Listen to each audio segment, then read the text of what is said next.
ಅವರವರ ಸಹಜವಾದ ಕೆಲವೊಂದು ದೋಷಗಳಿರ್ತವೆ.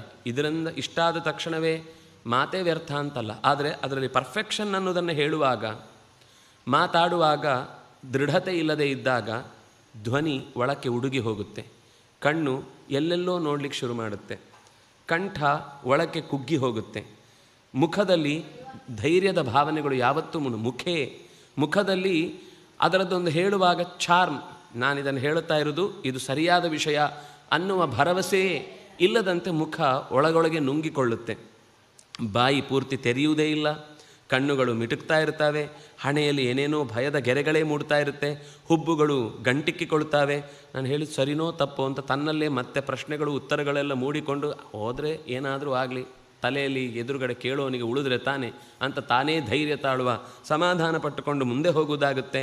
ಆದರೆ ಇಷ್ಟೆಲ್ಲದರ ನಡುವಿನಲ್ಲಿ ಇನ್ನೂ ಅನ್ಯೇಶ್ವಪಿತ ಗಾತ್ರೇಶು, ಕೆಲವರು ಮಾತಾಡುವಾಗ ತೊಡೆ ಅಲ್ಲಾಡ್ತಾ ಇರುತ್ತೆ, ಕೊನೆ ಮುಗಿಯೋ ತನಕನೂ ಅದು ಆ ಮಾತು ಮುಗಿದ್ರೂ ತೊಡೆ ಅಲ್ಲಾಡೋದು ಮುಗ್ದಿರಲ್ಲ, ಅಥವಾ ಕೈಯನ್ನು ಅನಗತ್ಯವಾಗಿ ಈ ದೇಹದ ಗೆಸ್ಚರ್ ಅನ್ನೋದು ಎಷ್ಟೋ ಸರ್ತಿ ಪಾಠದ ವಿಷಯದಲ್ಲಿ ಹೋಗುತ್ತೆ ಅಂತ ಹೇಳುವಾಗ ಅವನ ಕೈಯನ್ನು ಹೀಗೆ ತೋರಿಸ್ತಾನೆ ಅಂದರೆ ಅವನ ಮನಸ್ಸಿನಲ್ಲಿ ಆ ವಿಷಯ ಅಲ್ಲಿ ಹೋಗುವುದನ್ನು ಯೋಚನೆ ಮಾಡುತ್ತೆ. ಅದು ಬಿಟ್ಟು ಅನಗತ್ಯವಾದ ಕೆಲವೊಮ್ಮೆ ಕೈಕಾಟಗಳಿರ್ತವೆ. ಎಲ್ಲದಕ್ಕೂ ಒಂದೇ ಥರದ ಕೈಕಾಟ, ಏನು ತೆಗೆದ್ರು ಒಂದೇ ಥರ, ಏನಕ್ಕೆ ತೆಗೆದ್ರು ಆಶೀರ್ವಾದ, ಬುದ್ಧಿವಂತಿಕೆ ಅಥವಾ ಇನ್ನೇನೋ ಒಂದು ತೋರಿಸುವ ವಿಶಿಷ್ಟವಾದ ಕೆಲವು ಅವರು ಅಂದುಕೊಂಡಂತೆ ನಡೆಗಳು ಇರ್ತವೆ.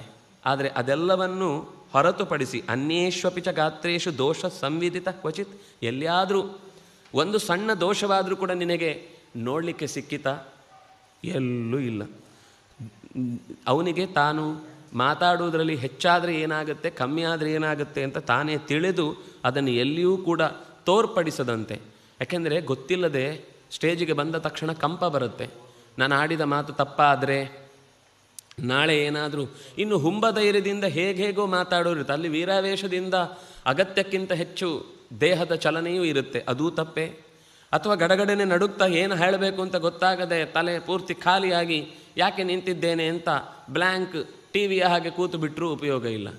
ಸರಿಯಾದ ಸಮಯಕ್ಕೆ ಸರಿಯಾದ ವಿಷಯವನ್ನು ಸರಿಯಾದ ಪದಗಳಲ್ಲಿ ಸರಿಯಾದಷ್ಟೇ ಹೊತ್ತಿಗೆ ಹೇಳಬಹುದಾದ